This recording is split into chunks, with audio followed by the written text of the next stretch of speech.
I'm going to be upgrading my Bowflex XCEED today to add another 100 pounds of power rods. Now, if you have an XTREME or a PR3000, this is going to work the exact same way.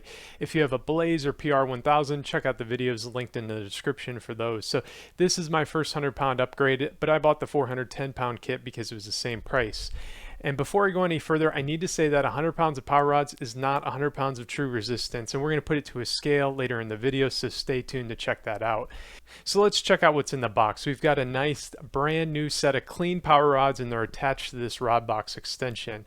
We've got some instructions here, and then there's this metal bracket or flap that's just going to hold things in place, and that's only for the 410 pound upgrade. And if you're doing that upgrade, this extension just clips into the back of the existing power rod box, and then you just screw in this bracket and you're all done. But this is for our first 100 pounds, and so we're going to want to install it at the front of the box instead of in the back. This is our first 100 pound of upgrade, so we're going to need to install it at the front of the box instead of the back. Now these caps here, they just pop off, and ultimately that's where we're going to place our rods, but we can't just drop them in though. We're going to need to remove the rod box, install the rods, and then put the rod box back in. Overall, it's pretty easy and doesn't take long.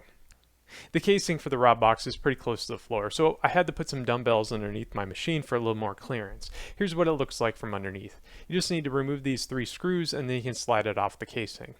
Since I bought the 410 pound upgrade, I'm going to remove the rods from the extension box. You'd think these would be normal screws, but instead they were these weird hex screws, and so we're going to need a set of Allen wrenches or hex keys. Specifically, you need a T15 Allen wrench or key.